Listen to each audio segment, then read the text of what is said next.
If you've been injured in a car accident, make sure you speak to our good friend Adam Burbauer at the Burbauer Law Firm.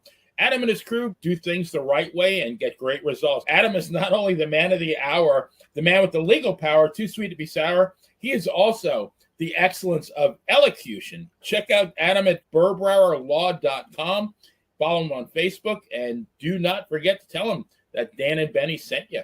Dan and Benny in the Ring is a podcast that everybody ought to listen to. As a matter of fact, I'm going to have Hotchkiss Featherbottom put it on my playlist because I don't know how to work that shit. But guys, in all seriousness, keep doing what you're doing. Keep plugging away. You can do it.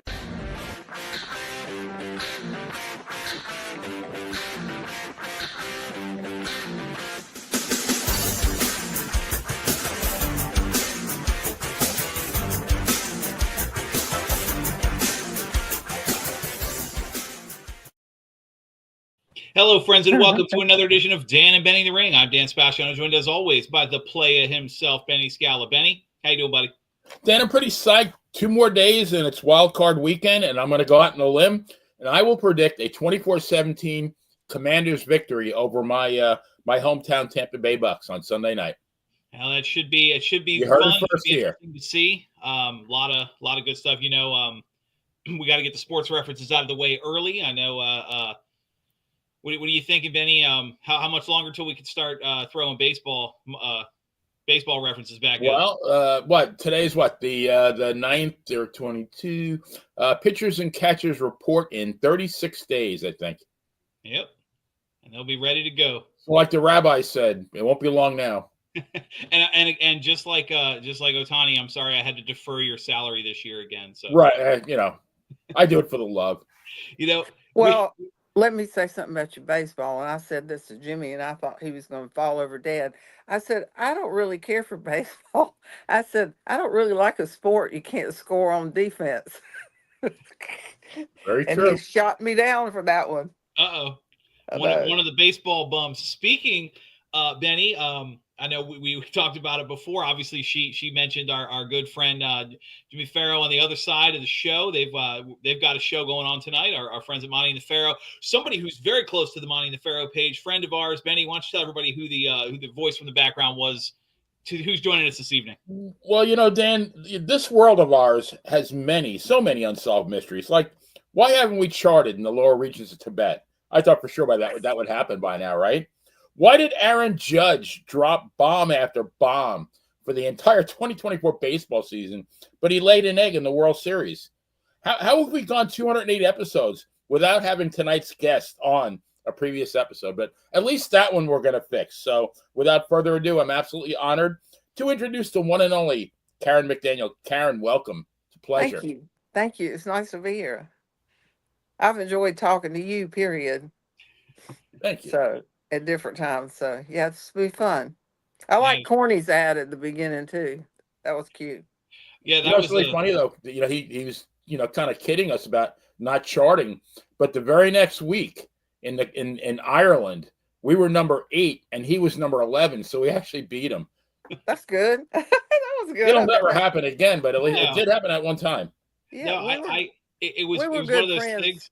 Go ahead. We were good friends in the Mid-Atlantic territory. All of us were there. We were all young, had kids, and birthday parties and all kind of stuff like that. Yeah, you listen to his show. He mentions obviously that the Mid-Atlantic, but he mentions Wahoo and a lot and all the time. I mean, there's, like I said, everybody's got a Wahoo story, and that's what my book is, which I'll show you a little bit later. It's just entire stories from different wrestlers, and that's what makes it funny because everybody's got a story. There's something always happened. Always a story. Always. Yeah. Benny, were you? I know, Karen. I had the pleasure of talking to you on the old program where Benny and I first met. I don't know. Remember if you were involved with that, Benny? That was a few years ago now, but I was not. Some of the anecdotes you had were great, and I know you compiled a few of them. So we're going to jump right into it. I know that the question we always ask our guests, and because every answer is different, it's like our favorite first question. As a fan, when did the wrestling bug bite you? I know I believe you grew up in the Panhandle, not too far. Yeah, not too far from Eddie Graham. No, I grew up in the Panhandle, right north of Tallahassee on the Georgia line, a little town called Havana, Florida. Havana. My family grew shade tobacco, which is under cheesecloth, and they would stamp it Havana and send it to Tampa. And I'm quite sure everybody thought it came from Havana, Cuba, but that was the name of our town. And Beth Harrell at that time, I moved to Raleigh where my cousins lived, and she followed me up there. And we went to work at the Hilton Underground, which was a bar. Neither one of us had ever watched wrestling. I'd never seen wrestling, didn't just never watched it. So I wasn't a youthful wrestling fan. And as a matter of fact, we started working in there, and Flair would come in. They all came in there on Tuesday nights because they did their WRAL interview. They did Orton Arena on Tuesday nights and WRAL interviews on the next morning. So they spent the night at that Hilton.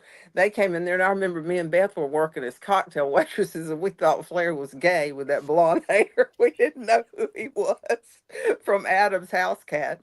And so it's that was really my first ever knowing anything about wrestling. So, and then it took him 7 months to get a date with her because he was a wrestler. That was us. And I don't know. Then 4 years later, kept trying to introduce me to Wahoo, and I kept saying, I don't want to meet a wrestler. I don't. I'd already seen them partying down at the Hilton there. I didn't want one of them. So that was my first experience. There was really no wrestling knowledge before that happened. So you didn't grow up a fan at all, and it wasn't No, until you were working. no, not until I Yeah. was 18, 19 years old. Wow. Did I ever even watch wrestling, or see it? Well, I mean, you had wrestling back then. It was on Saturdays, and I don't know, they wrestled, I guess, in Tallahassee and in Dothan, Alabama. I never watched it. My dad wasn't really a fan, I so think you we were never right on watched the it. cusp of like Eddie Graham, because I think they did go to Tallahassee, Yeah, but the I other, think they I did guess it later. was Fuller.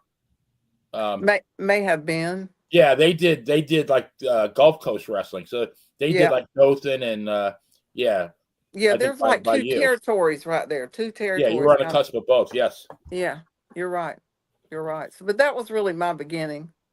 And then at that time, Wahoo had just come back from Texas. He had been out there with Blanchard, and he had just come back from Texas and started back to work for Jimmy Crockett. So we're talking about 1981.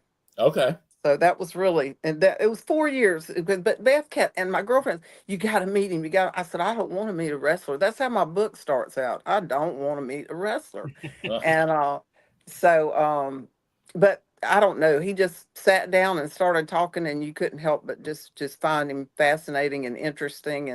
And he was not. This is what I always say about him. He was not a bragger. He didn't act like he had a lot of money. He didn't try to put himself over. I mean, he was just a common man. You know what I mean? He was real down to earth. Okay. But it's hard not to really like that or notice that. Now, was he close with Ric Flair though? Because like that, Ric Flair is the polar opposite of that. Flair was, he trained Flair in Minneapolis when Flair was training. Okay. And he said Flair used to, I want to be Rickus Rhodes, Dusty Rhodes' cousin. I want to be so and so. And Wally said, just use the name Flair, Ric Flair, because his name is Flair. Just Flair, use the right. name Flair. He said, I'll never make any money with that name. That's what he said. That's what he said to Wahoo. I'll never make any money with that name.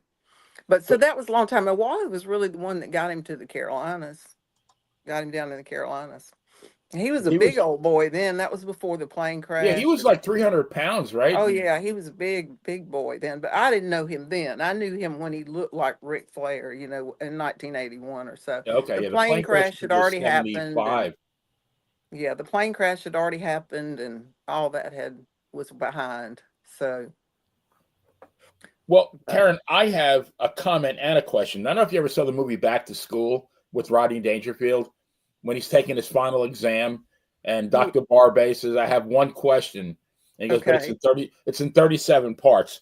But I only have mine's only 2. So, but I wanted to say that the last time that you were interviewed by somebody that was very near and dear to both Dan and I actually was not on that show, unfortunately. I think Is that the one I told to shut up? Yes, Because he wouldn't let me talk. That would be the one. I missed I that. did. I I was told him, either shut up. You're not I letting me think I might have finish. gotten fired or I quit, and I'm not really sure. But you didn't really have much of a chance to talk. But we're going to fix that tonight. So Okay. the mic is all yours. It's a two-part question, though. Okay. Well, okay. So we know that wrestling has evolved tremendously from the territory days, and I don't know if you've ever seen AEW, but there's a guy in AEW, and I couldn't even tell you if he's still there because I don't watch the product, but I saw him wrestling with a pair of sunglasses on and his hands in his pocket, and he was kicking somebody's shins, and he wrestled with his hands in his pocket. And I remember JR was saying, it was in Chicago, and he was saying, forget about Dick the Bruiser. And I lost like every ounce of respect I had for Jim Ross after that. But my question is, like, if Wahoo was like right there watching TV and he saw somebody wrestling with sunglasses and his hands in his pocket, what would he say? Well, first of all, if he was the booker, he'd have fired the guy and told him to get his bag and go home. Okay. Second of all, he'd have probably made fun of him and beat the shit out of him. I was saying, what if he was in the ring with him? What would he have He'd done? beat the shit out of him. That would be the end of it. And the one thing about Wahoo is you sold for Wahoo. You sold. If you didn't sell, he made you sell. So it was kind of, it was a way different time than it is now. But I would have laughed the guy out of the joint if I'd have seen sunglasses and hands in your pockets. I mean, what is that? Yeah. I don't think. Did you really have to sell with Wahoo? I mean, I would think all you had to do was react. Well, they reacted, but if you didn't react, you did react because he'd make you react. Do it the easy way or the hard way. So now how did he? I know that he wrestled in the off season, I believe, when he was with the Jets. How did that happen? Well, somehow he knew Bill Watts through college. I don't know. Somehow in college he knew Bill Watts, and Bill Watts was wrestling, and he said, "You need to come over here and wrestle." So that's when he kind of started wrestling in the off season. Was even that far back. And yes, he wrestled in the off season. He made way more money wrestling than he did playing football. His biggest year with the New York Jets, he made $18,000. I mean, that wasn't bad back then. I know it wasn't bad back then. He and his wife at that time and child made more money off of a cereal commercial than he did playing football. But he made way more money wrestling. And after 9 years in the AFL, he just quit because he's making more money wrestling. Wasn't he like, I think he was 30 or 31. He left after the 68 season, I believe, correct? Okay, that would put him at about 31, I think. Yeah. But Wahoo always looked older. You know what I mean? He always looked older. He didn't look like a 20-year-old ever. No, I had one of his football cards a long time ago, and he didn't look. I mean, he didn't, because he didn't look 30. He looked, a little bit older than that. Yeah, and I mean, he played all through high school. He played for Midland High School. That's nothing but West Texas football. And I think you'll like this story. You may have heard it before, but all these different coaches were coming to see him, and this coach came out to see him, Texas A&M, and Wahoo told his dad, he said, "I don't want to go to no school that ain't got no girls." And guess who that coach was? And guess where he went the next year? Bear Bryant. Bear Bryant, right? Or no? No, he went. No, this particular coach went to Alabama, and his name was Bear Bryant. Yeah, He was out there begging Wahoo, but Wahoo said, "I ain't going to no school, ain't got any girls." And he played for Bud Wilkinson. He said one year he worked in the patch in the oil field and got all muscled up and got to training in college football. And Bud Wilkins said, "Boy," he said, he probably weighed about 220. He said, "Boy, you're fat." He said, in 3 weeks he had run me down to 186 pounds. Wow. Because they wanted him to move, and Wahoo was fast. He didn't look like he'd be fast, never did, but he was fast. So, but yeah, his football was a big part. But wrestling really is what made him money. So, you have to go that route. In a couple of questions, I'm going to add. I'm not going to ask you the trivia question, Karen. I'm going to ask it to the chat room. I don't think anybody's going to get the answer, but it has to do with football. And I'm not going to say anymore. But I'll see who's really, really sharp there. Okay. Jimmy might know the answer. Okay. It's funny you were talking about you were going to sell regardless. Like, Benny, you're absolutely right. You didn't have to sell. People across the street in a different building knew you were getting chopped. Yeah. People in the next county heard of Wahoo chop. Yeah. True. True. It's funny. He's told me funny stories about different, wrestling different people with different matches and, that kind of thing. He said one time in Minneapolis that Ventura sent a message over, please be easy on me. I just ate a pizza. I said, what did you do, Wahoo? He said, I beat the shit out of him. What do you think I did? So, there's a lot of things like that. But he took it very seriously. I can't imagine Wahoo and taking it easy in the same sentence. No, but he was very, very serious about his, and he called it, being from West Texas, they said business instead of business. Yeah. Business, BIDNES. Yeah, business. His business was what made him money, and he took it very seriously. Oh, yeah. I mean, that was it. We're gonna put on a show, and they're gonna pay money to see me. People would stop and ask us, "Is that stuff fake?" Well, that was a word we never used at our house. He hated that word. The word we used was bogus, but they would say if it's fake, and his answer was always, "Well, if it is, they haven't told me about it yet." I thought that was funny. That's what he'd say to him, and it'd shut him up. Good answer, yeah. Yeah. Pretty good, yeah. You mentioned, obviously, you talked about Texas. You were talking about meeting him when he was with the Crockett's. Wahoo wrestled, in many different territories, all up and down the country and the world. He was on top in pretty much all of them. Did he have a favorite territory and a least favorite? Like, did he have somewhere he loved working, and some, maybe one or two stories of somebody he didn't want to work for ever again? No, he always got fired, and he'd get mad. It'd be about his money. He'd flip the promoter's desk over, and he'd have a job the next week somewhere else. It wasn't. But now, really and truly, I think he enjoyed the Mid-Atlantic. He enjoyed the people in that area, because you've got the first part of the route, they'd be wrestling in South Carolina, and then they'd go to Virginia, and then they'd be back in Charlotte on Sunday. And they wrestle 7 days a week and twice on Sunday. Every week, he might have one day off in 3 or 4 weeks, maybe. Mm-hmm. And but I think that was the territory that it was more family. Like, everybody was together, and like I said, we all had children, and we all had cookouts, secret cookouts, and things like that, and secret New Year's Eve parties, and think that was the territory that I enjoyed the most, and I think he really did too. But Jimmy Crockett, but see, they'd all fire him. And then, he'd go somewhere else, and they'd take him right back because he made so much money for him. They'd put him right back on top. And that was just the way it was with him. People have asked me about the world title. Well, first of all, they'd have never given it to him. He's liable to tell them to go F themselves, and I'll see you later. So you can't put the world title on somebody. If he ever got mad at somebody, or a promoter, I've said many times, he had me standing out in Spartanburg. It was an outside arena with a clicker, clicking the people that came through. He wanted to make sure Jimmy Crockett wasn't cheating him on the money.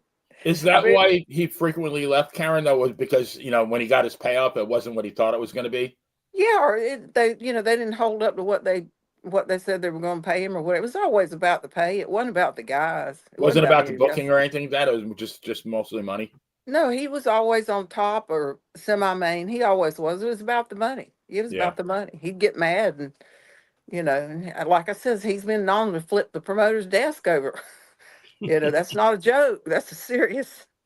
That was very serious. He would just. I bet he kind of did the rest of the guys a favor, I would think, because after that, maybe the promoter was going to be more inclined to be a little bit more square with everybody. Yeah, well, he would. The thing about it is, he went to bat for all the boys. He went to bat for the boys about their money, even when it cost him his job. You know what I'm saying? It cost him to make himself mad and quit. And he made sure all the underneath guys got paid. And we didn't call them jobbers; we called them underneath guys. That was what we called them. And he was the booker in Charlotte several different times. We went to Florida in the mid '80s, and he was the booker down there for a couple of years. And I don't remember what happened there, but we went back to Charlotte again. We'd always go back to Charlotte. So I mean, it didn't matter. He made money for them, so they'd always take him back. Right. So I have a fantasy booking question. Okay.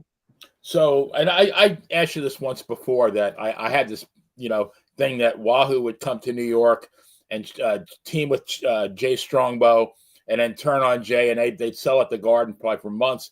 And you had mentioned that, Wahoo didn't really want to work heel. But I had another idea, though, because they brought Jay Strongbow, I think, in like 1970. Yeah. And he was really the number 2 babyface in New York for at least 5 years. Mm-hmm.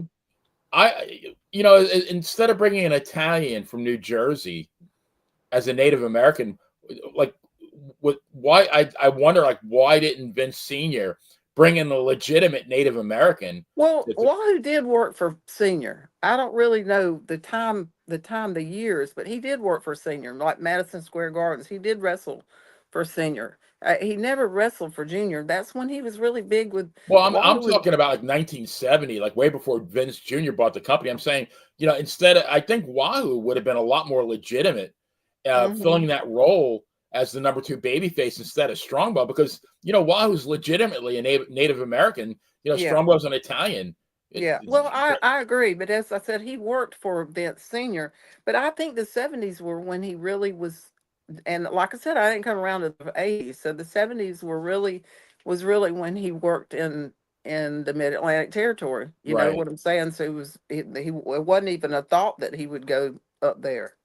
At that time, he was the other happy reason there. the other reason for my argument would be that, I mean, he was insanely popular in New York when he played for the Jets. I mean, Yes, probably one of the most popular besides Namath. I would yes, think Wahoo was like, he was right he up there. was.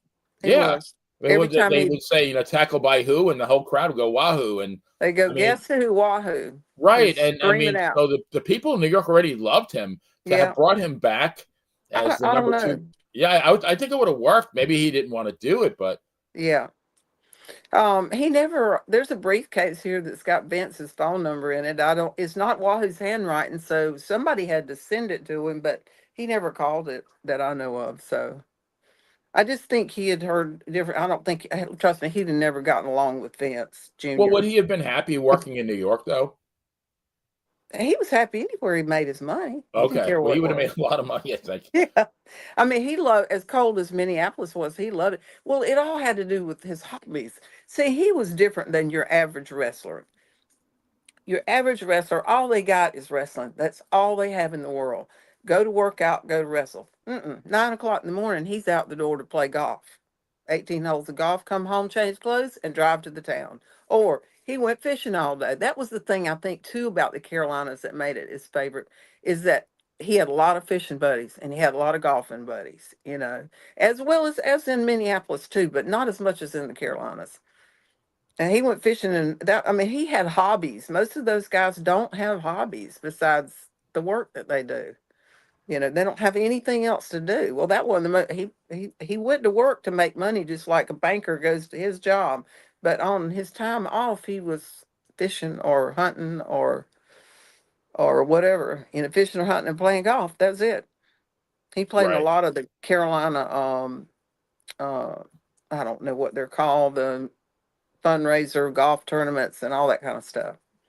So, because he was a great golfer too. Was he really? Yeah, he and Trevino were golf buddies. Remember Lee Trevino? I'm Oh sure. God, yeah.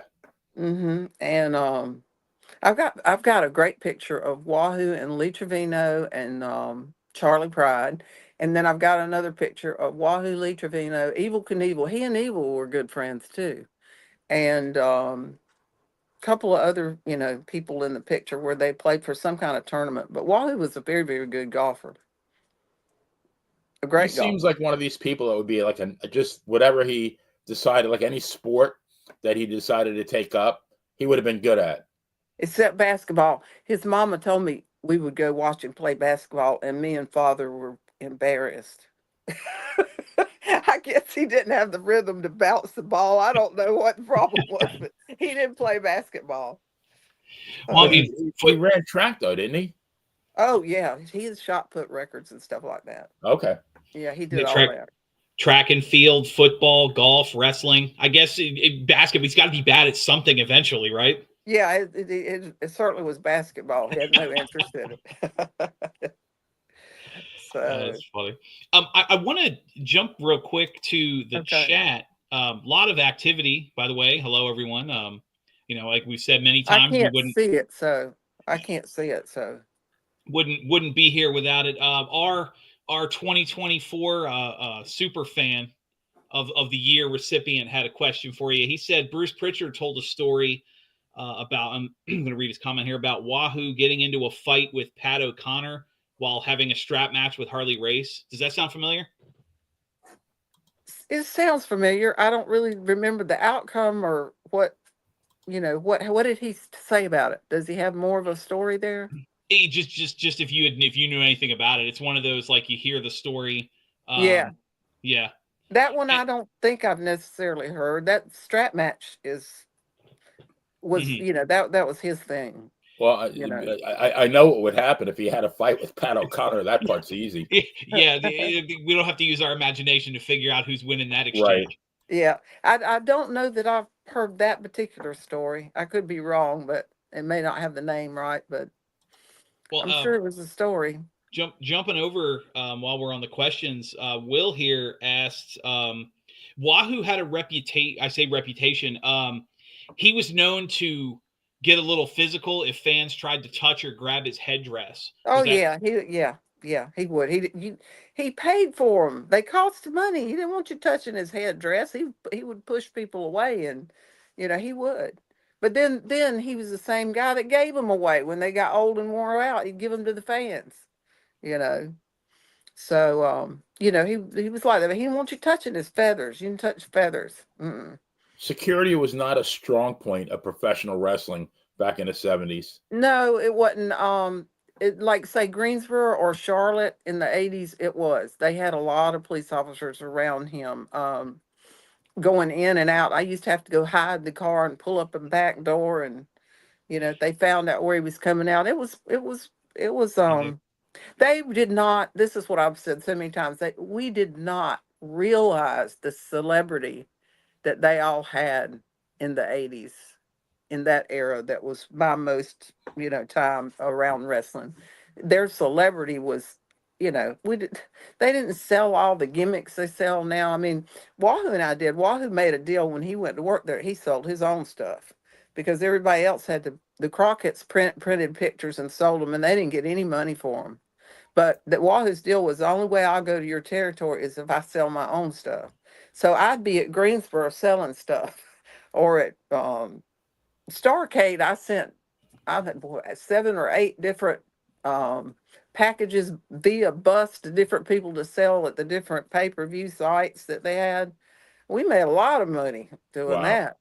But nobody else had that deal. They had, the office made their money, but that was his deal. He's selling his own gimmicks. We always had keychains and all kind of stuff. That was before the gimmick merch days. He was smart enough to do that. Speaking of popularity, I want to circle back for a minute. You had commented earlier that they, a lot of the territories didn't want to put the title on Wahoo, which makes sense given his nature.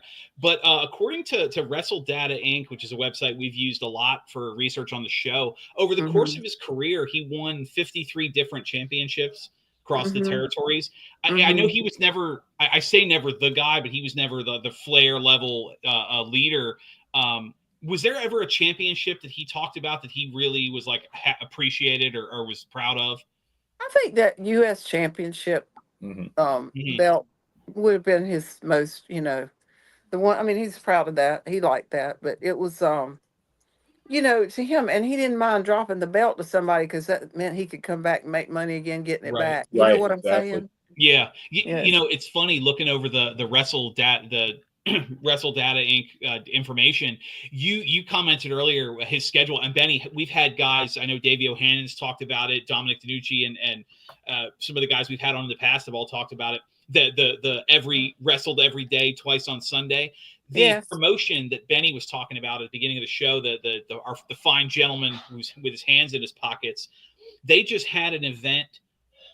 I believe about 2 weeks ago for one of the big moments in the show was the tag team titles were up for grabs, and they advertised their current tag team champions as the longest tenured tag team in the company, having wrestled 83 matches together. And by the way, that company's been around for 5 years. Like, imagine the sketch, like how guys in the Wahoo locker room would have felt about somebody saying, I wrestled 83 times in the last 5 years. I'm exhausted. It's like a 5-year vacation. That's what he said. Like when he was playing professional football, when he'd show up for camp, the coaches would say, "You're the only one out here in shape. You're the only one out here that's in decent shape, already to go to get ready for football," because he wrestles 7 days a week and twice on Sunday. And they would do 1 hour Broadways. It wasn't this bam, bam, bam, and it's over. I mean, they didn't do all that flying everywhere, but you got your money's worth. You for sure got your money's worth. They used psychology. They told a story in the ring, which was like far better. They did. They did. They did. They did tell a story. So, Wahoo, when he was the booker in Florida in the 80s, he designed that Battle of the Belts, which was a couple of years. And Flair came down and they battled for the world title, you know. And those were like 1 hour matches. And they were entertaining. It wasn't just because it was my husband up there. They were entertaining. You didn't get bored sitting there watching them either. You know what I mean? Yeah, it's hard to imagine you can go that long and not lose the momentum, but they didn't lose the momentum. It wasn't uncommon to go to a show, be there all night, and the whole show might only have 4 matches on it. Yes. Yeah, that's possible. Yeah. I saw Wahoo and Ric Flair world title match. I think it was at Daytona Beach, and it was 2 out of 3 falls, and it probably lasted an hour. Yeah. I didn't get bored for 1 second. No. You didn't get bored when you saw all them wrestle. No. None of them. No. So I have another question, and I'm kind of long-winded tonight. I have to apologize, but it's okay. I'm not even looking at my notes. I'm not even looking at my notes. No, that's all right. The same podcast. The podcasts are not to be named that you told to shut up. But one time he interviewed Manny Fernandez, and he asked Manny about Wahoo, and I was driving to work, and I don't know what made me turn that podcast on, but I remember like what Manny said because it stuck with me all these years. And he said that besides Jesus Christ, Wahoo was the best person ever to walk this earth. He was. I listened to that in amazement. I bet you did. I'm thinking about Wahoo. I'm thinking, man, like he's just a tough guy. But and speaking about tough, we always have these debates: who's the toughest guy ever? And it's always Haku or Harley Race. But I gotta think Wahoo should be included in that mix. Oh, absolutely. Absolutely. And Harley was a good friend of mine too. I liked Harley, but I don't think you found anybody in tough. Or Valentine. My gosh, Johnny and Greg. I mean, they were tough too, but Wahoo was just, he had that, let's see what Jerry Briscoe called it, sinew strength. In other words, he could pull the car instead of push the car. In other words, he was so strong, and he really was strong. And but I would say he would be the toughest out of that bunch that you just named. So, I don't think very many people took any liberties with him. No. No, they absolutely did not. If they did, they only did once. Yeah, they only did once. You're right about that. You're right. But what Manny meant by that is Wahoo was so good at heart. He was a good-hearted person. If guys didn't have money, he gave them money. He'd help you get a ride. He'd take you. He was just really good-hearted. And I cannot remember this guy's name. He was an underneath guy in the Mid-Atlantic for over 20 years. And he said, Wahoo was a booker, and this had to be in the 70s or 80s. And he told me, "Man, I'm going to just tell you now, you can stay here in the Mid-Atlantic and you can have a 20-year career. You'll always be underneath. You'll never be a main event guy, but you'll buy a nice house. You'll take care of your kids and you'll have a job." And that guy told me years later, he said, he was right. And I took his advice. So I thought that was pretty cool too. But yeah, he was just really good-hearted and kind-hearted, but you didn't ever want to make him mad. Yeah, you don't want to make him mad. Speaking of taking liberties and all, obviously, a lot of the wrestling locker rooms, especially in the territories, there were people back then that had reputations for being ribbers and making jokes and all. I can't imagine Wahoo was the target of too many practical jokes, but was he a ribber? Was there anything he used to do to mess with the boys?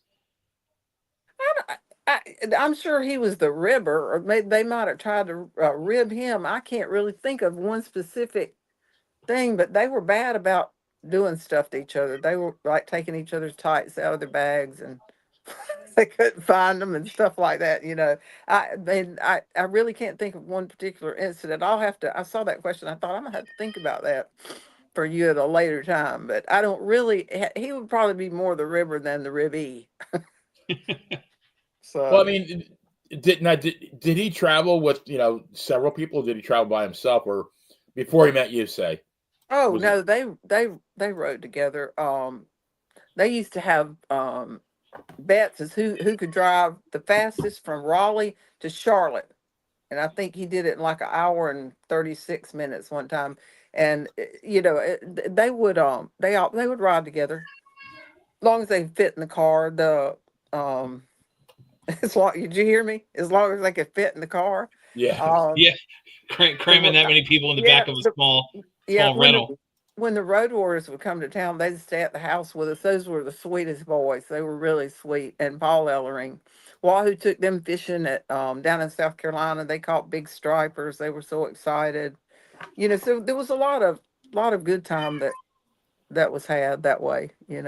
But yeah, they would ride to the towns together, and I just got to tell you one story. I think it's in my book. I'm not sure, but somebody said something about Piper. I said, "Well, I can tell you the first time I met Piper, he came to my door one night in the middle of the night, knocked on my door. He said, Miss McDaniel, I'm going to leave Wahoo out there in the car. He's really drunk and we can't get him out of the car." I said, "No, heck, you're not. You got him drunk. You're going to bring him in the house. It's going to be below 30 something degrees out there. He'll freeze to death. Get him in this house." And it was him and another wrestler. I think it was Wally Kernoodle or Steve. That was Don Kernoodle's little brother. I think it was him and Piper, and they drug Wahoo in the house, oh, toes geez. under. I said, "No, if you're not leaving in the car, you got him drunk. You're bringing him in the house." So, I mean, there were a lot of when you're referring to ribbon, I'm thinking there were a lot of funny things happen. Not necessarily ribbon, but a lot of when you go back and you look at it. That's the first time Piper ever met me, and I was mad as a wet set hen. So, It's funny. mm-hmm. Well, I mean, So they're spending. And we've talked to many wrestlers and even kids of wrestlers that they spent more time on the road with those guys than they did with their own family for stretches oh, of they did. Yeah, yeah. they did. Yeah, they did. You're missing your kid's birthday or your wedding anniversary or Thanksgiving, Christmas because you're out on the road making money. Yeah, that's true. We always had that week before Christmas off. They didn't work the week before Christmas, and Oh, we'd at go out to Crockett. yeah, and we'd go out to Midland. Most of them didn't, the territories, and we'd go out to Texas. We'd fly home on Christmas morning. There was never anybody on the airplane Christmas morning. I loved it. Um, but we would go out there and spend that. That was family time, really. That was. But the rest of the time, they just worked around it. They might not have been there for the birthdays or the whatever days, but it worked out. It worked out. So I So can't say it was bad. It was a bad life. It was a different life life, that sure. it was very different life. It's very different life. Let's say Beth and I've been best friends since the third grade. If we had to sneak around to go to the mall. She'd wear a hat or a wig or something, and we'd go to Morrison's cafeteria, and because if we got caught together, they got fined $500. Was So that it was because Wahoo was a babyface and uh, Flair was a heel, or yeah, okay? it was a big time kayfabe. That was really Yeah, you bad. can't you That was couldn't bad. break it back Yeah, then. they couldn't ride together now. The baby face and Now you the get heel. millions of views on Instagram for something like that. Oh yeah. Right. Well, you Yep. didn't have phone cameras and Instagram and Facebook and all that back then. They didn't get caught if they did. And I mean, they couldn't even be late to the match. They had to be there at 7:30. If they weren't there at 7:30, they got fined too. Mm-hmm. Wow. So Yeah, some of the most followed wrestlers on social media today are all some of the biggest heels working. Mm-hmm. You know, Yeah, that's like true. I just lit this guy on fire, and now here's pictures of me and my kids at Christmas. Like, I know. It just, you wouldn't have seen that. Well, they didn't let them bring the wives to the matches back then. It was taboo. That they didn't want anybody to know they were married, like during that time. They didn't promote it. Now the Japanese wrestlers did. Japanese promoters did, because they came over and took pictures of the house and me and Wahoo and all that kind of stuff. But really, they just didn't promote the fact that they had families. You didn't really see the wives around until Jimmy Garvin and his wife Precious, when she was going to the ring with him as a valet, and with Jimmy Valiant and his wife, who I adore, Big Mama, going to the ring with Oh, him. Felicia, right? Oh yeah, Felicia, Yeah. and she it was, that was the first time, but that also had to do with the big payoff too, because they were like a manager. So they got paid the same main event amount that their husband did. If they, or Wow. whatever match they were on, they got paid that amount too. So that's when the wives started kind of coming to but they were sworn to secrecy. You couldn't tell on anything that went on the road. you know. So, Right. but they just didn't promote the fact that they had wives back then. Gotcha. So Karen, I now, want to talk some football if I could.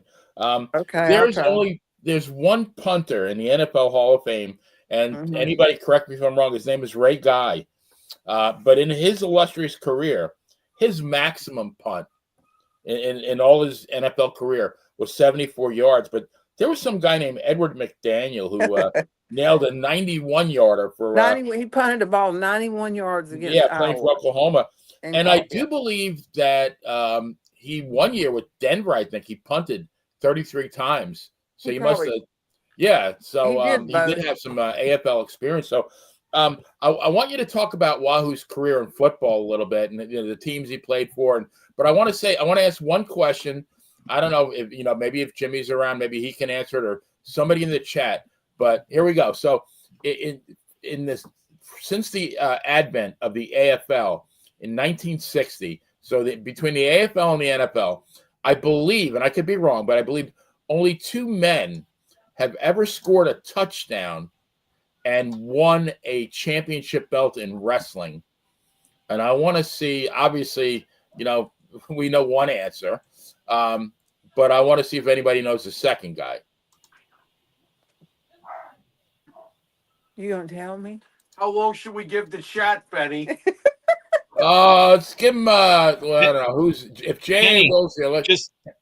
I was going to say, just for the people in the back, why don't you repeat the question? Okay, Jay Will. No, that his answer is not correct. I'm talking about since 1960. So the question is, only two men since the advent of the AFL in 1960 have scored both a touchdown in professional football and won a championship belt in professional wrestling. Obviously, Wahoo's one of them. Who's the other guy? I don't know. Say when, Benny, because they already know the answer. Let me check. Dan, you checking the chat? I know Jay Will said Bronco Nagurski, and that actually is a correct answer, but that was before the AFL. Who was it? It was Vader. Yeah, Jimmy is right. It was Leon White. Yep, I was just about to say Phil and Will's guess was Ernie Ladd, which is a good guess, but that's a great guess. Yeah, that was my guess before I did the research. Yeah. That was Wahoo, I think, in 1966. Returned an interception return. He had 13 interceptions, which is pretty damn good for a middle linebacker. A middle linebacker. Mm-hmm. Yeah, 38-yard touchdown return. And Leon White returned a fumble for a touchdown. And that's it. Yeah. So he's in a very select group. But talk about his career a little bit. I know that, I believe, wasn't he the first player drafted by the Dolphins? Yeah, he was the first one picked in the expansion draft. And it didn't have, everybody keeps saying it had something to do with Namath coming up there. It really didn't. Wahoo voiced his opinion about them hiring a guy right out of college that you didn't know if he was going to be that good or not. and you're paying him $400,000 a year, and you're only paying me $18,000. That was the comment he made. He didn't leave the New York Jets because of that. You know, there was an expansion draft, and they were going to pay him more money, so he went to the Miami Dolphins for 3 years, and like I said, he was still making more money wrestling, and he was loving Tampa because he could dive for those big old Jewfish under the bridge with a spear gun. I'm telling you, the man had hobbies, you know. So that's really kind of the reason he went to Miami. They were going to pay him more money than the Jets were.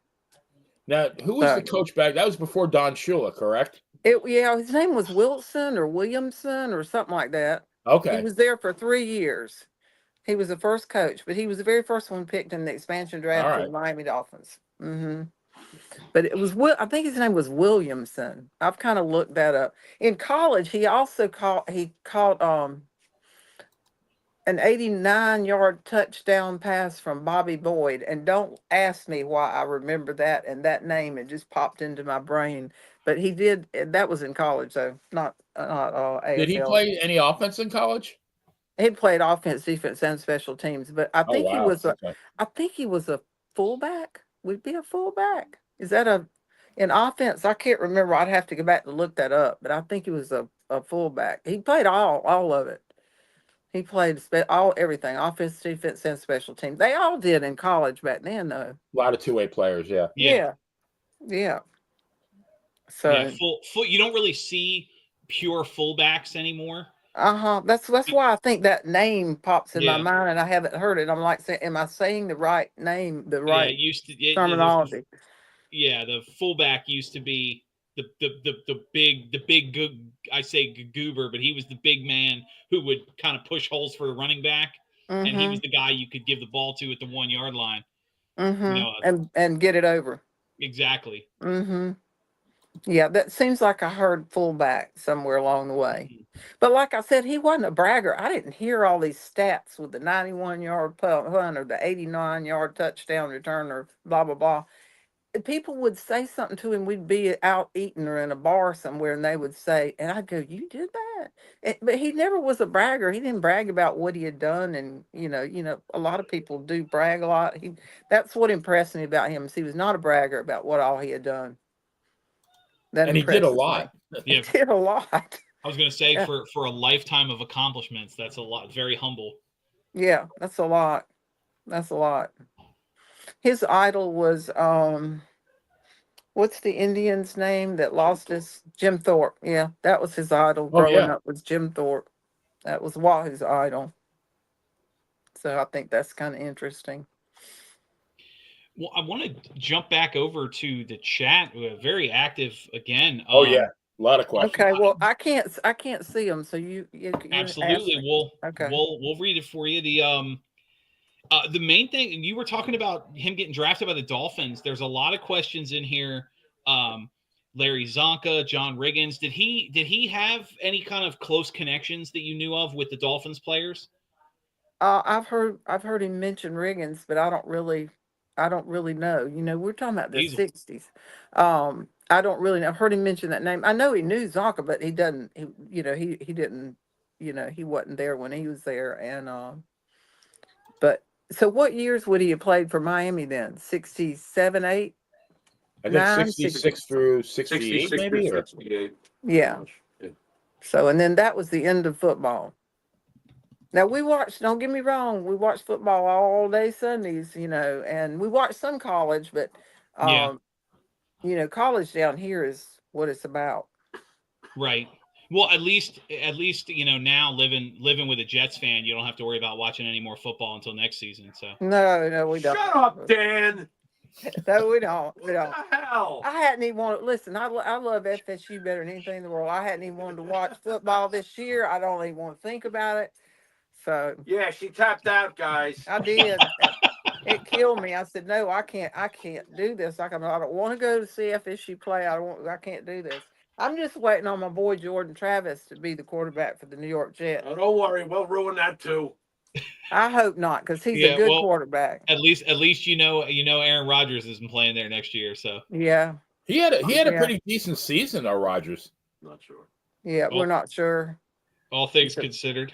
Yeah, Jimmy said we're not sure If he's going to be back. if he's going to be back or not. But they'll bring Jordan up. He's on the something list right now. Unable to perform. Unable to perform right now. He's still healing his ankle or whatever got broken. But that's a good, young, smart, humble quarterback. I guarantee you he's going to play well in the NFL. I feel it. Jordan Travis. Nice. I like it. Mm-hmm. But yeah, but we have a lot. Like I said, we have a lot of fun. Everybody in the chats loving this. They're talking back and forth. Actually, here's one. Where was it? I just had it a second ago.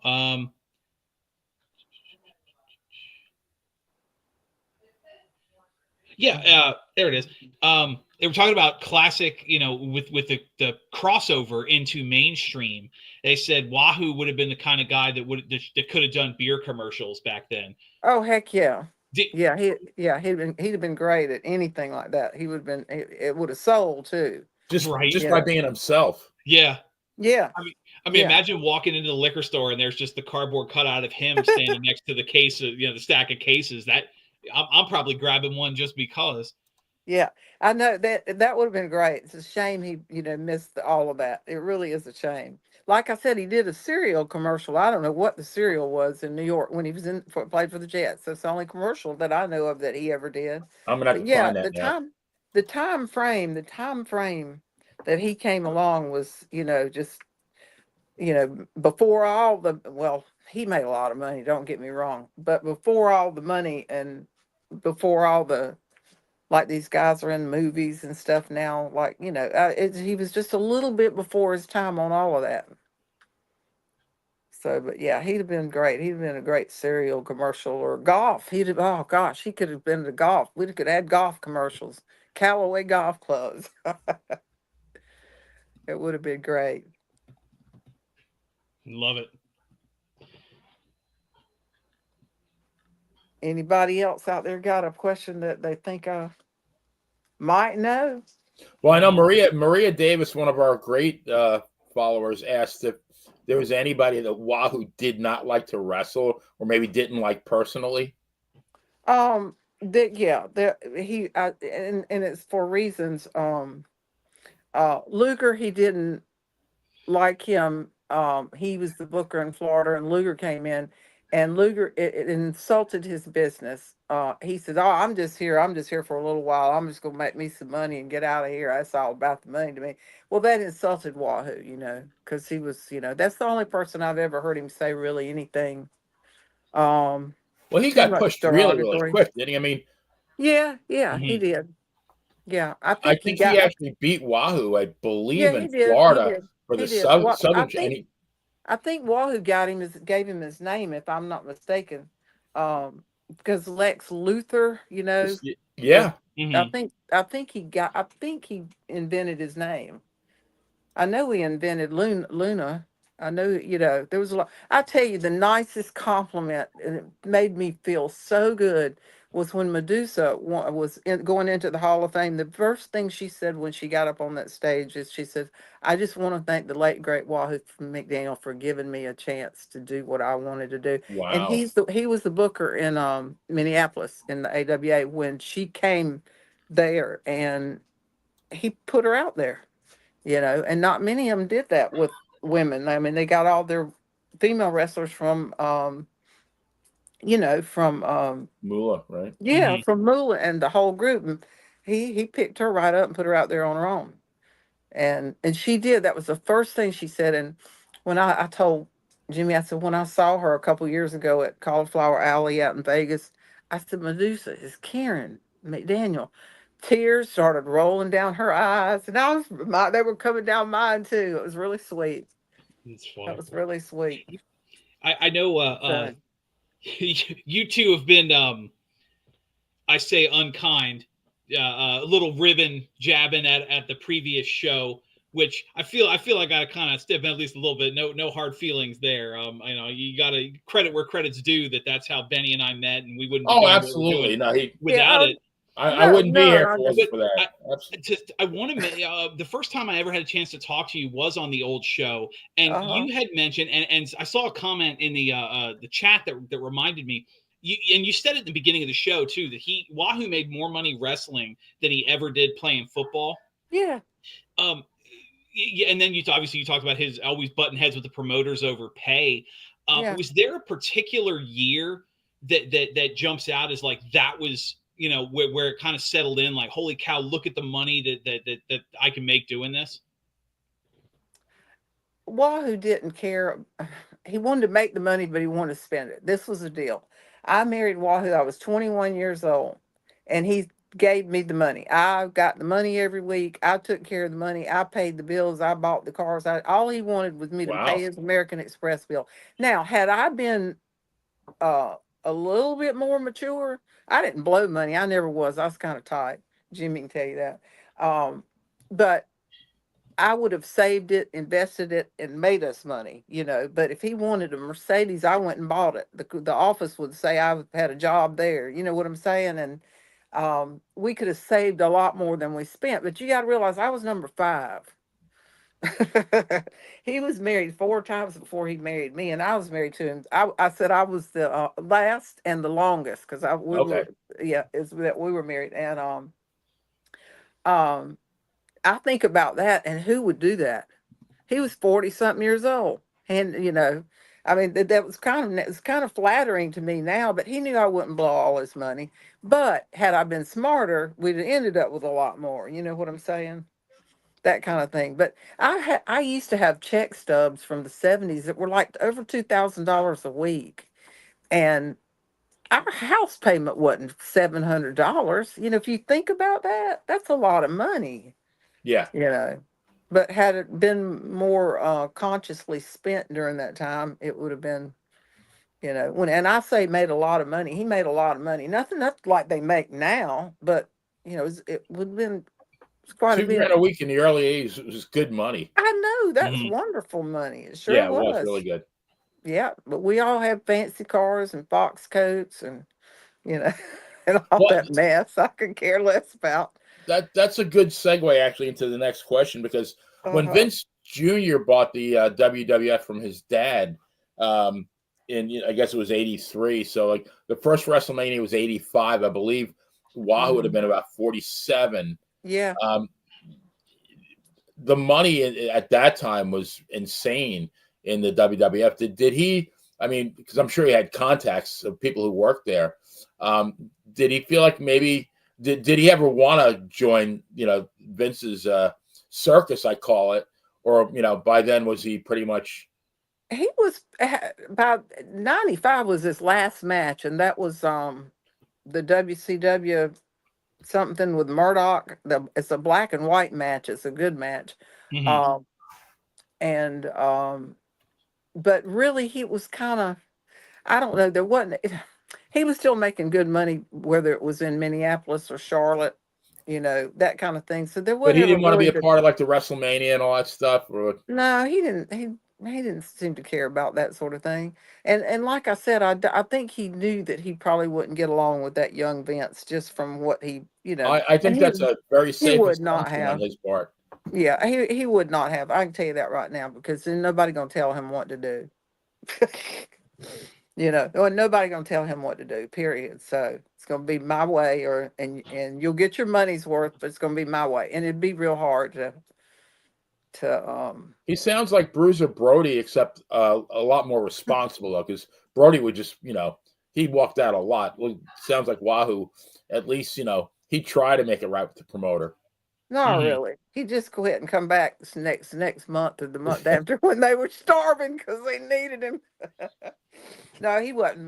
Barbara Brody and I've talked about that a lot. Just but she and we actually didn't get to know each other until about 3 or 4 years ago. We'd never met, and we met at the gathering in Charlotte, and we've become really close friends. Just with this time frame that she was involved in me, and it's been kind of interesting to hear her stories and mine, and we both laughed. So she's a great person to talk to too.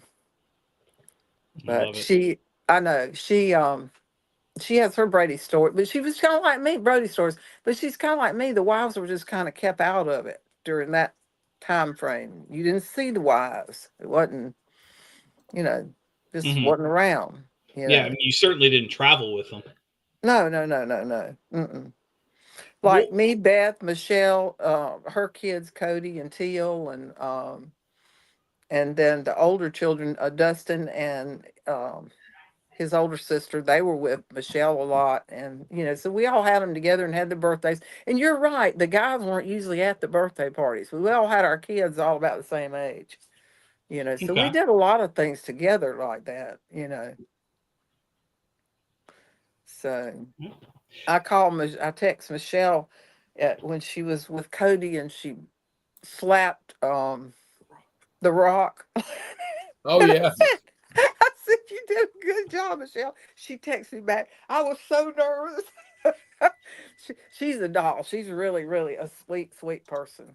Yeah, she got a shout out on the show, the Netflix debut. Oh, she did. I didn't watch it. Yeah, I Yeah. have to watch it. Yeah, I think it's so cool. She says they're calling me Mama Rose. I said, I know. Well, So when you Ken, as get that, we when you get the little stories, you know, to me that's what makes it interesting. Is I can tell you a lot of statistics, but the behind the scenes things are the cutest things. You know, the things that we experienced, I think are really important. And that's why I like to share with y'all like this. It means a lot. So love it. Well, Corny as got Corny got a bunch of old when Crockett sold out to Vince, he got a bunch of old tapes out of the garbage can in the back of 421 Briarby. That was where we picked up the checks for Crockett Promotions in Charlotte. mhm. And he put them all on DVD and gave them to my son Nolan because he had to watch them all. And they were all 70s and stuff like that. And they just tossed them in the trash. Wow. I know. Yeah, so So so much history was lost because they just oh, people yeah. didn't plan ahead for keeping tapes. One of Mm-mm. our early shows, we thank him in the credits, George Pontus. That was his entire saving grace, was how much he recorded, literally just sitting at Back ringside with a then, camera in his lap. I know it. Some of the biggest matches of that era only Yeah. exist because the fans recorded it. You Yeah, I know. know. Isn't that great? Speaking of Cornette, you mentioned he appears in your book. As we wrap up, I want to give you the final thought. Talk about the book. Oh, well, as I said, I did not, and people had approached me about it, but I didn't want to write a lengthy story about when I met Wahoo and da da da da da. I wanted it to be stories from people who knew him, including myself, and different things that happened. There's some funny, funny stories. I'll show you the cover. There's some funny. Can you see it? There's some funny, funny stories in there, like from his sisters. I mean, that are just hilarious stories. And from his coaches and his football players. Here's Kevin Sullivan's comment. Da, da, da, da, da. Doug Turner. I'm just Jim Cornette's comment. I mean, it's full of stories and pictures, but it's full of stories that different people remembered about him and told. Robert, Ricky, and Robert. All of them, but it was good to connect with John Cosper and be able to relay those stories so they didn't get lost in time and forgotten because some of them are unbelievable. So, but it meant a lot to me to do that. So, but that's it. Here, let me show it to you again. Make sure you get a good look. EatSleepWrestle.com. They'll get it to you the fastest. There's the bag. What's There's that the name front. again, Karen? EatSleepWrestle.com. Okay. He'll get it to you the fastest. And but this to me is one of the pictures where Wahoo looked the youngest. But he was a young man then, you know. But he always had a mature, older look to him. So, oh, I got to tell you this funny. You're going to laugh because I've told this story every time. Zach, because Wahoo was 26 years older than me. My son Zach said to me one time, "I know you just married Dad for his money, Mom." I said, "Let me tell you something. When I met your dad, He didn't have a job and he didn't have a car. And that was the truth, because Jimmy Crockett had just fired him and he had wrecked his Coupe de Ville. So he didn't have a job or a car. And we've laughed about that.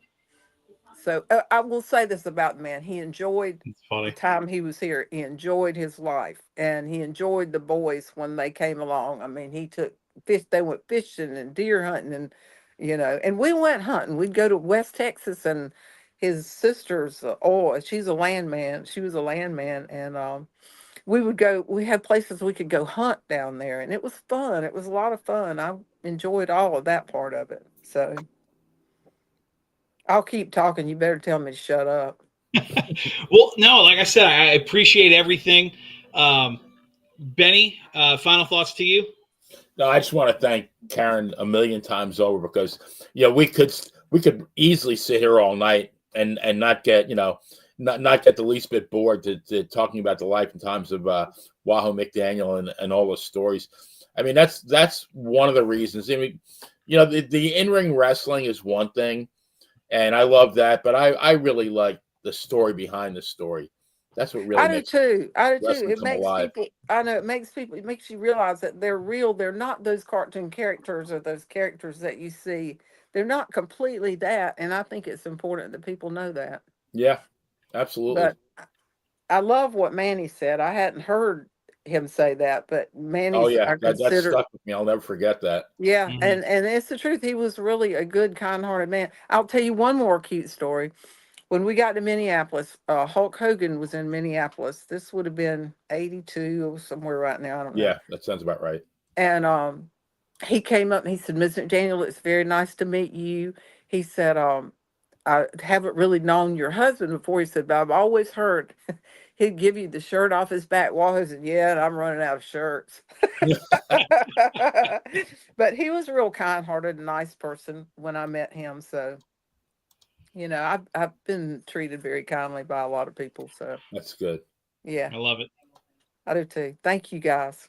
Oh, No, thank thank you. you so much. As you said, the book is just called Wahoo. It It's is just called available on Wahoo. Yep. It is Wahoo. available on Amazon, but as you said, Eat Sleep Wrestle. .com. Eatsleepwrestle.com. Great place to get Mm-hmm. it. It sounds like a lot. It's a compilation story, a lot of good stuff.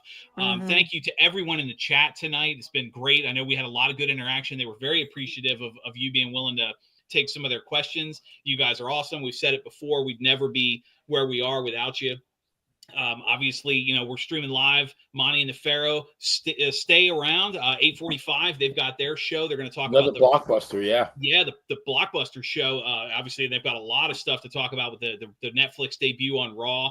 I know, Karen. I mean, for obvious reasons, you're very close to the show. We appreciate the time. Dan and Benny, we can be heard anywhere podcasts are listened to. This has been such a pleasure. So Thank you. for Karen McDaniel, again, the book Wahoo, EatSleepWrestle.com.